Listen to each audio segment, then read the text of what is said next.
Hello students, political science স্টাডিজে তোমাদের সবাইকে স্বাগতম। আজ আমি ক্লাস 11-এর ফার্স্ট সেমিস্টারের রাষ্ট্রবিজ্ঞান বিষয়ের ইউনিট 1 অর্থাৎ nature and scope of political science as a ডিসিপ্লিনের টপিক 1 রাষ্ট্রবিজ্ঞানের সংজ্ঞা নিয়ে আলোচনা করব। তাই সবাইকে অনুরোধ করা হচ্ছে ভিডিওটা শেষ পর্যন্ত দেখার জন্য। চলো শুরু করা যাক। রাষ্ট্রবিজ্ঞান কি বা রাষ্ট্রবিজ্ঞানের সংজ্ঞা আলোচনা করার আগে আমরা জানবো রাষ্ট্র কিভাবে সৃষ্টি হলো। মানুষ সামাজিক জীব, সমাজের বাইরে মানুষ বেঁচে থাকতে পারে না। তা আমরা সামাজিক জীব, তো আমরা কি পারবো কাউকে ছাড়া বেঁচে থাকতে? আমরা পরস্পরের উপর পরস্পর নির্ভরশীল, আমাদের পক্ষে সম্ভব নয় সমাজের বাইরে বেঁচে থাকা। তাহলে তাই আমরা সমাজ জীবনের শুরুতেই নিজেদের আত্মরক্ষার প্রয়োজনে পারস্পরিক সম্পর্কে আবদ্ধ হয়ে মানুষ কি করেছিল? বিভিন্ন সংগঠন গড়ে তুলেছিল। এই একইভাবে মানুষ গড়ে তুলেছিল পরিবার, পরিবার থেকে গ্রাম, গ্রাম থেকে নগর রাষ্ট্র, নগর রাষ্ট্র থেকে আধুনিক রাষ্ট্র ব্যবস্থা। অর্থাৎ রাষ্ট্র হলো সমাজের মধ্যে মানুষের দ্বারা গঠিত একটি সংগঠন। তাহলে রাষ্ট্র কি? রাষ্ট্র হলো সমাজের মধ্যে মানুষের দ্বারা গঠিত একটি সংগঠন। আর এই রাষ্ট্রই হলো রাষ্ট্রবিজ্ঞানের মূল আলোচনার বিষয়। আর রাষ্ট্রবিজ্ঞানের মূল আলোচনার বিষয় কি? রাষ্ট্রবিজ্ঞানের মূল আলোচনার বিষয় হলো এই রাষ্ট্র। রাষ্ট্রবিজ্ঞানের ইংরাজি প্রতিশব্দ কি বলতো? তোমরা সবাই জানো, পলিটিক্যাল সায়েন্স। রাষ্ট্রবিজ্ঞানের ইংরাজি প্রতিশব্দ কি? Political science. এর উৎপত্তি গ্রিক শব্দ পলিস থেকে। তাহলে পলিটিক্যাল সায়েন্সের উৎপত্তি কি কোন শব্দ থেকে? গ্রিক শব্দ পলিস থেকে। তাহলে যদি তোমাদের আমি প্রশ্ন করি যে পলিশ কথাটি কোন শব্দ থেকে উৎপত্তি হয়েছে, তাহলে পলিশ শব্দটি গ্রিক শব্দ থেকে এসেছে, যার অর্থ হচ্ছে নগর রাষ্ট্র। তাহলে পলিশ কথাটির অর্থ কি? পলিশ কথাটির অর্থ নগর রাষ্ট্র। প্রাচীন গ্রীসে প্রতিটি নগরকে এক একটি রাষ্ট্র হিসাবে গণ্য করা হতো। তাহলে প্রাচীন গ্রীসে এক একটি নগরকে কি হিসাবে গণ্য করা হতো? একটি রাষ্ট্র হিসাবে গণ্য করা হতো। গ্রিক দার্শনিক অ্যারিস্টটল তার বিখ্যাত পলিটিক্স গ্রন্থে এই পলিশ অর্থাৎ নগর রাষ্ট্র নিয়ে বিস্তারিত আলোচনা করেছেন। তাহলে আমি প্রশ্ন করি যদি তোমাদের যে পলিটিক্স গ্রন্থটি কার রচিত? তাহলে পলিটিক্স গ্রন্থটি কার রচিত? অ্যারিস্টটল রচিত। অ্যারিস্টটল হলেন প্রথম রাজনৈতিক চিন্তাবিদ যিনি অভিজ্ঞতার ভিত্তিতে অর্থাৎ ঘটনার পর্যবেক্ষণ ও বিশ্লেষণের মাধ্যমে তিনি তার চিন্তাধারা তুলে ধরেছিলেন। তাহলে অ্যারিস্টটল কি? অ্যারিস্টটল হচ্ছে গ্রিক দার্শনিক ছিলেন। তিনি তার অভিজ্ঞতার ভিত্তিতে অর্থাৎ ঘটনার পর্যবেক্ষণ ও বিশ্লেষণের মাধ্যমে তিনি তার চিন্তাধারা তুলে ধরেছিলেন এবং বৈজ্ঞানিক মনোভাব তার সমগ্র রাজনৈতিক চিন্তাধারাকে প্রভাবিত করেছিল। বৈজ্ঞানিক মনোভাব তার সমস্ত রাজনৈতিক চিন্তাধারাকে প্রভাবিত করেছিল। এই কারণেই ম্যাক্সি অ্যারিস্টটলকে প্রথম রাজনীতি বিজ্ঞানী বলতেন। এই কারণে অ্যারিস্টটলকে কি বলতেন? প্রথম রাজনীতি বিজ্ঞানী বলতেন। এছাড়া অ্যারিস্টটল স্বতন্ত্র বিষয় হিসাবে রাজনীতিবিদ্যার ভিত্তি গড়ে তুলেছিলেন এবং রাজনীতি ও নীতিশাস্ত্রের মধ্যে একটা সীমারেখা নির্ধারণ ব্যাপার যথেষ্ট সচেতন ছিলেন। তাহলে রাজনীতি ও নীতিশাস্ত্রের মধ্যে সীমারেখা নির্ধারণ করেছিলেন কে? অ্যারিস্টটল। এবং তিনি প্রায় 158টি গ্রীসের নগররাষ্ট্রের সংবিধান সংশোধন করেছিলেন বা সংবিধান কালেক্ট করেছিলেন। তাহলে 158টি দেশের সংবিধান তিনি সংগ্রহ করেছিলেন। এই সমস্ত কারণে অ্যারিস্টটলকে রাষ্ট্রবিজ্ঞানের জনক বলা হয়। আর রাষ্ট্রবিজ্ঞানের জনক কাকে বলা হয়? রাষ্ট্রবিজ্ঞানের জনক বলা হয় অ্যারিস্টটলকে। অ্যারিস্টটল গ্রীসের কয়টি নগর রাষ্ট্রের সংবিধান সংগ্রহ করেছিলেন? অ্যারিস্টটল গ্রীসের 158টি নগর রাষ্ট্রের সংবিধান সংগ্রহ করেছিলেন এবং রাজনীতি ও নীতিশাস্ত্রের মধ্যে সীমারেখা নির্ধারণ করেছিলেন কে? রাজনীতি ও নীতিশাস্ত্রের মধ্যে সীমারেখা নির্ধারণ করেছিলেন অ্যারিস্টটল। এবার বিভিন্ন রাষ্ট্রবিজ্ঞানী তাদের বিভিন্ন দৃষ্টিকোণ থেকে রাষ্ট্রবিজ্ঞানের সংজ্ঞা দিয়েছেন। এই সমস্ত সংজ্ঞাগুলো আমরা নিচে আলোচনা করব। তাহলে রাষ্ট্রবিজ্ঞান একটি গতিশীল স্বাস্থ্য এবং মানব সভ্যতার বিবর্তনের সঙ্গে সঙ্গে রাষ্ট্রবিজ্ঞান সম্পর্কিত ধ্যান ধারণার পরিবর্তন হচ্ছে। সেহেতু রাষ্ট্রবিজ্ঞানে একটি সর্বজন গ্রাহ্য সংজ্ঞা দেওয়া সম্ভব হয়নি। তাই সংজ্ঞা নিয়ে রাষ্ট্রবিজ্ঞানীদের মধ্যে যথেষ্ট মতবিরোধ রয়েছে। তবে রাষ্ট্রবিজ্ঞানীরা ভিন্ন ভিন্ন দৃষ্টিকোণ থেকে সংজ্ঞা দিয়েছেন। এই সংজ্ঞাগুলিকে প্রধানত কয় ভাগে ভাগ করা যায়? প্রধানত 3 ভাগে ভাগ করা যায়। একটা হচ্ছে রাষ্ট্রকেন্দ্রিক অর্থাৎ সনাতন সংজ্ঞা বা সাবেকি সংজ্ঞা, আরেকটা হচ্ছে অরাষ্ট্রকেন্দ্রিক অর্থাৎ আধুনিক সংজ্ঞা। আর একটা হচ্ছে মার্ক্সীয় সংজ্ঞা। তাহলে বিভিন্ন রাষ্ট্রবিজ্ঞানের ভিন্ন ভিন্ন দৃষ্টিকোণ থেকে বিভিন্ন ধরনের সংজ্ঞা দিয়েছেন। এই সমস্ত সংজ্ঞাগুলিকে কয় ভাগে ভাগ করা হয়েছে? 3 ভাগে ভাগ করা হয়েছে। একটা হচ্ছে রাষ্ট্রকেন্দ্রিক অর্থাৎ সনাতন বা সাবেকি সংজ্ঞা, 2 হচ্ছে অরাষ্ট্রকেন্দ্রিক সংজ্ঞা অর্থাৎ আধুনিক সংজ্ঞা, আর 3 হচ্ছে মার্ক্সীয় সংজ্ঞা। আমরা প্রথমে রাষ্ট্রকেন্দ্রিক সংজ্ঞাটা আলোচনা করব।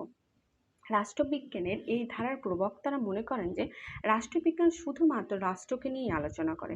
তাই রাষ্ট্রবিজ্ঞান কি করে? রাষ্ট্রবিজ্ঞান শুধুমাত্র রাষ্ট্রকে নিয়ে আলোচনা করে।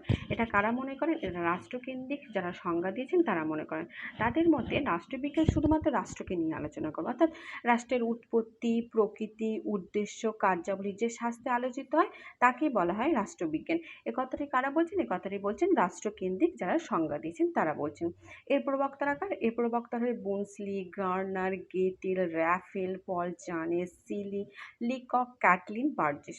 তোমাদের পরীক্ষায় প্রশ্ন পড়ে যে রাষ্ট্রকেন্দ্রিক সংজ্ঞা দিয়েছেন এমন দুজন প্রবক্তার নাম বলো, বা এরকম তোমাদের মধ্যে নাম দিয়ে বলা হয় যে এর মধ্যে কারা রাষ্ট্রকেন্দ্রিক সংজ্ঞা দিয়েছেন। তাই তোমাদের আমি অবশ্যই করে বলবো যে তোমরা এই কটা রাষ্ট্রকেন্দ্রিক সংজ্ঞার প্রবক্তাদের নাম মনে রাখবে। এবার রাষ্ট্রকেন্দ্রিক যারা সংজ্ঞা দিয়েছেন তাদের বিভিন্ন মতামত পেশ করেছেন। কয়েকটি মতামত এখানে আলোচনা করেছি, বাদবাকি যে সমস্ত মতামত আমরা যখন কোয়েশ্চেন অ্যান্সার আলোচনা করব তখন আমরা বাদবাকি এগুলো সমাধান করব। আচ্ছা, এখানে বুনসলি কি বলেছেন? বুনসলি বলছেন যে রাষ্ট্রবিজ্ঞান হলো রাষ্ট্রের বিজ্ঞান। তাহলে বুনসলির মতে রাষ্ট্রবিজ্ঞান কি? বুনসলির মতে রাষ্ট্রবিজ্ঞান হচ্ছে রাষ্ট্রের বিজ্ঞান। তাহলে বুনসলি কি বলেছেন? বুনসলি বলেছেন রাষ্ট্রবিজ্ঞান হলো রাষ্ট্রের বিজ্ঞান। গার্নার কি বলছেন? গার্নার বলছেন রাষ্ট্রবিজ্ঞানের শুরু এবং শেষ রাষ্ট্রকে নিয়ে। তাহলে রাষ্ট্রবিজ্ঞানের শুরু এবং শেষ কাকে নিয়ে? রাষ্ট্রকে নিয়ে।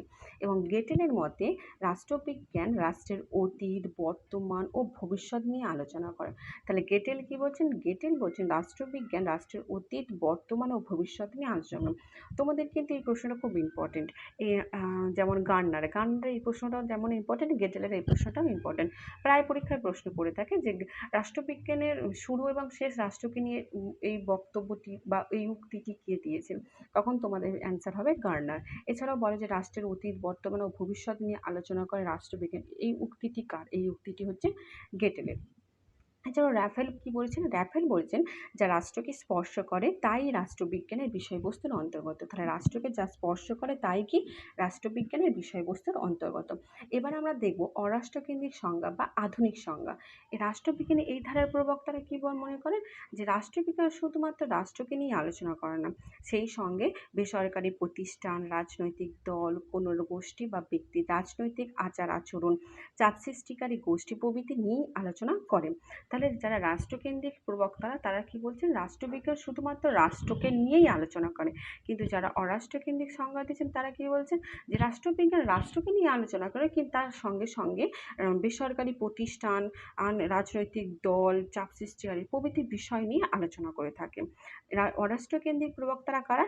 অরাষ্ট্রকেন্দ্রিক প্রবক্তারা কারা? Graham Wallas, Arthur Bentley, Lasswell, Alan Ball, David Stone, Robert Dahl, Almond ও পাইল। তোমাদের কিন্তু এই অরাষ্ট্রকেন্দ্রিক প্রবক্তাদের নামও মনে রাখতে হবে। তোমরা কিন্তু মনে রাখবে। হয়তো এরকম অরাষ্ট্রকেন্দ্রিক এরকম প্রশ্ন হয়তো পড়লো যে রাষ্ট্রকেন্দ্রিক সংজ্ঞা দিয়েছেন কারা? বলে গ্রাহাম ওয়ালাস, আর্থার বেন্টলি, লাসওয়ে এবং গার্নার। তাহলে রাষ্ট্রকেন্দ্রিক সংজ্ঞা কারা দিয়েছেন? গার্নার। এরকমভাবে অরাষ্ট্রকেন্দ্রিক সংজ্ঞা দিয়েছেন কারা? বললে হয়তো বুনসলি, গেটেল, গার্নার এবং হচ্ছে অ্যালান বল। তাহলে অ্যালান বল অরাষ্ট্রকেন্দ্রিক সংজ্ঞা দিয়েছেন। তোমাদের ধরনের প্রশ্ন পড়ে, তাই তোমাদের মাথায় রাখবে সবসময় যাতে এই প্রবক্তাদের নামগুলো মনে রাখতে। এই প্রবক্তাদের মধ্যে অ্যালান বল কি বলছেন? অ্যালান বল বলছেন যে রাষ্ট্রবিজ্ঞান সমাজস্থ মানুষের বিরোধ ও বিরোধের মীমাংসা নিয়েই আলোচনা করে। রাষ্ট্রবিজ্ঞান কি? রাষ্ট্রবিজ্ঞান সমাজস্থ মানুষের বিরোধ ও বিরোধের মীমাংসা নিয়ে আলোচনা করে।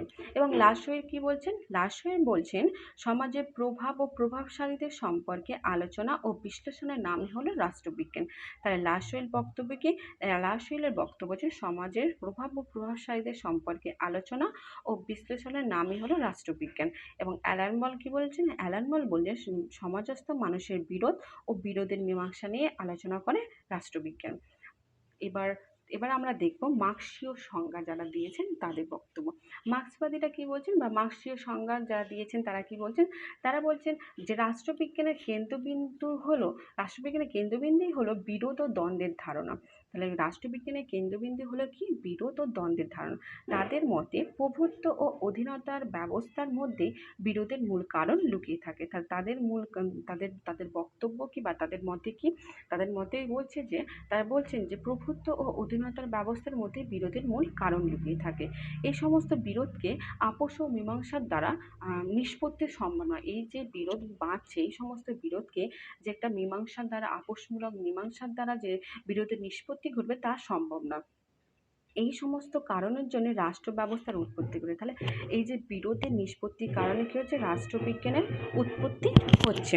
সেগুলি সম্পূর্ণ রূপান্তর ছাড়া কখনোই বিরোধের অবসান সম্ভব নয়। সেগুলি রূপান্তর ছাড়া কখনোই বিরোধের অবসান ঘটতে পারে না। এর প্রবক্তারা কারা? এর প্রবক্তারা হলেন কার্ল মার্কস, লেনিন। এর প্রবক্তারা কারা? এর প্রবক্তারা হচ্ছেন কার্ল মার্কস ও লেনিন। আচ্ছা, রাষ্ট্রবিজ্ঞানের একটি গ্রহণযোগ্য সংজ্ঞা কি? সমস্ত রাষ্ট্রবিজ্ঞানের সংজ্ঞা দেওয়ার পর একটা গ্রহণযোগ্য সংজ্ঞা দেওয়া যেতে পারে। রাষ্ট্রবিজ্ঞানের একটা গ্রহণযোগ্য সংজ্ঞা কি? রাষ্ট্রবিজ্ঞান হলো সমাজবিজ্ঞানের সেই শাখা। তাহলে রাষ্ট্রবিজ্ঞান কোন বিজ্ঞানের শাখা? রাষ্ট্রবিজ্ঞান হচ্ছে সমাজবিজ্ঞানের শাখা। তাহলে রাষ্ট্রবিজ্ঞান হলো সমাজবিজ্ঞানের সেই শাখা যা বিজ্ঞানভিত্তিক আলোচনার মাধ্যমে রাষ্ট্রের তত্ত্ব, সংগঠন, শাসন প্রণালী ও তার আন্তর্জাতিক সম্পর্কের বিশ্লেষণ, আন্তর্জাতিক আইন, সংগঠন ইত্যাদি সম্পর্কে এবং বিভিন্ন প্রকার রাজনৈতিক ব্যবস্থার তুলনামূলক আলোচনা ও মূল্যায়ন করে থাকে। তাহলে আজকে তোমাদের রাষ্ট্রবিজ্ঞান কী বা রাষ্ট্রবিজ্ঞানের সংজ্ঞা এই পর্যন্ত শেষ হলো।